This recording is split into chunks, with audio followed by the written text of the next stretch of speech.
In February of this year, a woman named Carol stopped me outside the constituency office in Great Yarmouth. She was not there for an appointment. She had not written ahead. She had simply seen my car and decided that this was her moment. She was 63 years old. She had worked as a community nurse for 31 years. She had voted Conservative in every general election since 1983. And she stood on that pavement in the February cold and said to me, with a steadiness that I found more moving than any speech I have heard in the House of Commons, I do not know who to vote for anymore. I do not know if any of you are actually on our side. I did not have a quick answer for Carol. I do not believe in quick answers, but I made her a promise. Not the kind of promise that politicians make on doorsteps and forget before the car door closes. The kind that you make when someone has said something true enough and serious enough that it would be a form of cowardice not to respond to it honestly. The promise was this, that everything I am building with Restore Britain, every candidate we recruit, every policy we develop, every argument we make is built around one answer to the question she was really asking. The question underneath the question, not who to vote for, but whether the system can still produce someone worth voting for. My answer is yes. This is why. Subscribe if you believe that British politics can be something other than what it currently is. That there is a version of this country, not a nostalgic fantasy, not a flag-waving distraction, but a practical, serious, deliverable version where the institutions work, where the people who run them are accountable for the results, and where Carol from Great Yarmouth does not have to stand on a pavement in February and wonder whether any of it is for her. Let me be clear about what Restore Britain is not, because in politics, as in most things, the negatives often tell you more than the positives. It is not Reform UK with better branding. The people who built Reform UK, and I was among them for a time, built something that had genuine energy and genuine grievance at its core, and then subordinated both of those things to the management of one man's political career. That is not a movement. That is a vehicle. And the British people, who are more perceptive about these things than the political class gives them credit for, have begun to notice the difference. It is not the Conservative Party rebooted. The Conservative Party had 50 years of electoral dominance, genuine intellectual tradition, and a record of delivering when it chose to serious, lasting reform. It also had 14 years of government that ended in a condition of such comprehensive failure that the party lost more than 200 seats in a single night. The institutional failure that produced that result did not disappear when the result was declared. It is structural. It will not be fixed by a new leader or a sharper communications team, and it is not a protest movement. This is perhaps the distinction that matters most. Britain has no shortage of political anger. Anger is easy. Anger is cheap. Anger generates YouTube views and social media engagement and the warm feeling of collective outrage. It does not fix the NHS. It does not build houses. It does not retrain the workforce or reform the planning system or renegotiate the energy contracts that are currently costing British families more than they can afford. Anger without a program is just noise with better lighting. Restore Britain is a program, a serious one, and that is what the rest of this needs to be about. Start with housing, because nothing else, not immigration, not energy, not NHS waiting lists, can be properly addressed without first understanding that Britain's failure to build enough homes is the load-bearing failure underneath almost every other crisis that ordinary families are currently living through. We are building approximately 200,000 homes per year in England.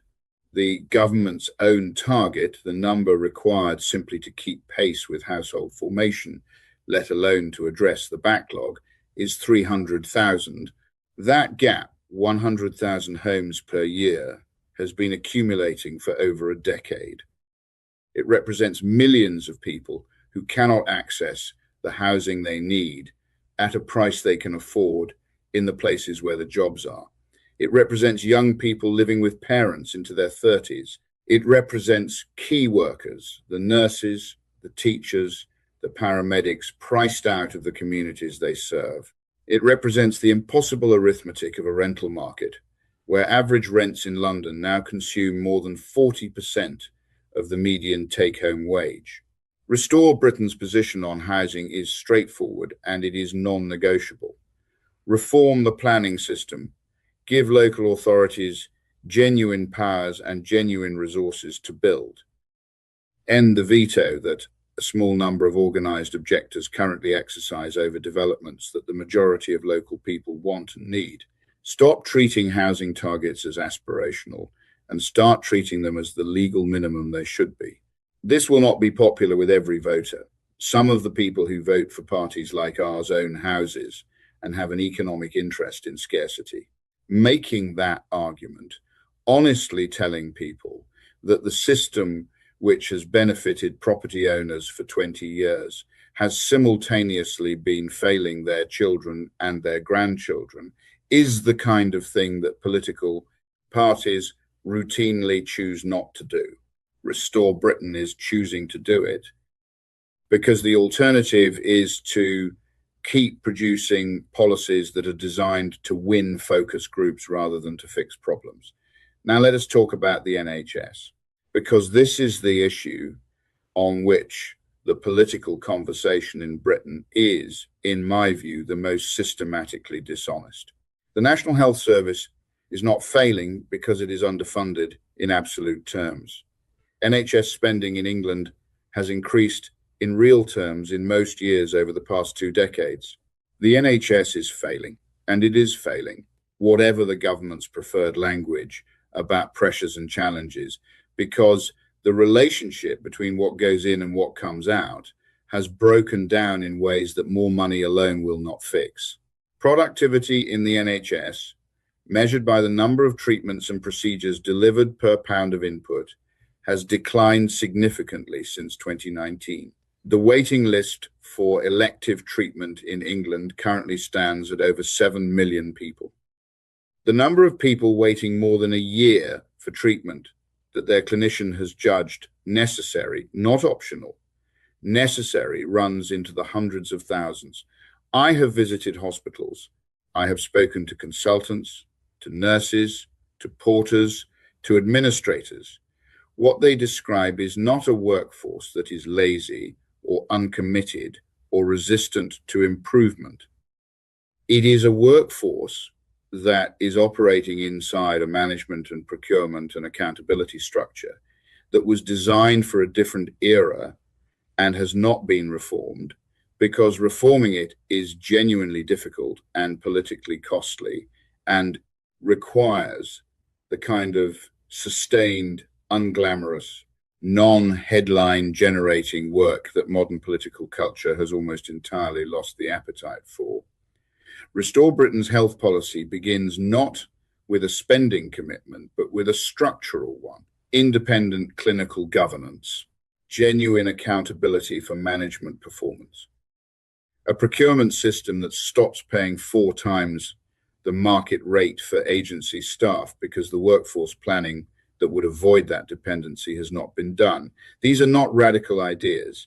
They are the ideas that every serious health economist in the country has been advancing for years, and that every government has noted, praised, and then quietly set aside when the implementation proved harder than the announcement.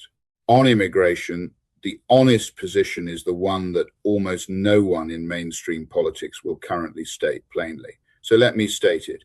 Britain has been a successful country of immigration for centuries. That history is real, and it is something to be proud of. The contribution of people who came to this country and built lives and businesses and institutions and communities here is not a talking point. It is a fact that is woven into the fabric of what Britain actually is. The problem is not immigration.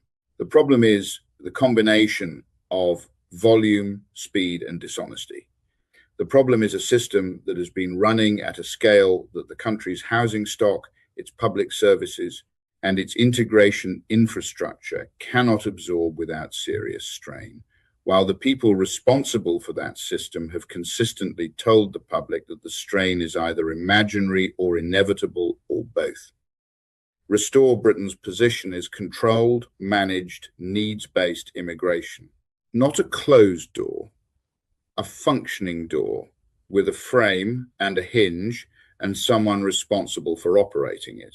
The number of people who come should be determined by what the country can accommodate and what the economy genuinely requires, not by the administrative backlogs and legal complexities that have allowed a situation to develop in which the government does not know with any precision how many people are in the country or what their circumstances are. This is not an extreme position. It is the position that the vast majority of British people of all backgrounds and all voting histories hold. The fact that it has not been delivered by any government in recent memory is not evidence that it is impossible. It is evidence of political failure, and political failure is something that can be corrected. Here is what separates a movement from a party, and this distinction matters more than anything else in understanding what Restore Britain is trying to be. A party asks, what do we need to say to win the next election? A movement asks, what does the country actually need, and how do we build the coalition of people willing to fight for it? Those two questions produce different answers on almost every issue. On housing, a party calculates the ratio of homeowners to renters in its target seats and calibrates its policy accordingly. A movement looks at what the housing crisis is doing to the life chances of an entire generation and decides that the calculation is not primarily electoral. On immigration, a party focuses on the language, the framing that will hold together the maximum number of voters in the maximum number of constituencies. A movement focuses on the policy, what actually needs to change in the system, regardless of whether naming it clearly costs votes in places where the mood is different. On the NHS, a party announces a waiting list target and a funding commitment and moves on to the next press release. A movement sits with the structural problem, develops a serious answer, and defends that answer in detail against the inevitable accusation that it is somehow an attack on a beloved institution rather than an attempt to make it work. Restore. Britain is choosing to be a movement. That choice has costs. It means saying things that are unpopular with some of the people whose votes we need. It means developing policy in public, in detail, where it can be scrutinized and criticized rather than kept vague until after the election. It means accepting that the short-term political logic of triangulation and managed message is less important than the long-term requirement to be the kind of political force that Carol from Great Yarmouth can actually trust. I want to speak directly to the people who have stopped believing, not the people who are angry. Anger is easy to reach. The people who have simply, quietly concluded that the system does not work for them and that nothing being offered by anyone with a platform and a rosette is going to change that. You are not wrong about the system. The system as it currently operates is not working for you. The evidence for that is everywhere, in your energy bills, in the wait for your appointment, in the house your children cannot afford, in the neighborhood that has changed faster than the services available to it. Your assessment is correct. But the conclusion that nothing can change, that the people who claim to want to fix it are all the same, that the only rational response is to disengage that conclusion, I want to argue, is wrong. Not because the political class deserves more trust than it has earned. It does not. but because disengagement is not neutral. It is a choice that leaves the field to the people who are already in it. And the people who are already in it have demonstrated comprehensively that they will not reform themselves while there is no serious pressure to do so. Restore Britain is that pressure, not a pressure of noise. There is enough noise. A pressure of seriousness, of detailed, costed, defensible policy, of candidates who have built things in their lives beyond political careers, of a willingness to say in public what everyone in Westminster is saying in private. Carol from Great Yarmouth asked me whether any of us are actually on her side. The only honest answer to that question is not a promise. It is a record. Records take time to build. Restore Britain is at the beginning of its, but the foundation on which it is being built, the decision to treat the British public as adults who can handle truth, who deserve specifics rather than slogans, and who are owed an account of what has gone wrong and a serious plan for making it right. That foundation is the thing I am most confident in, not because it is the easiest path. It is not, because it is the only one that leads somewhere worth going. Subscribe. Stay with this. The country we are trying to build is worth the argument it is going to take to build it.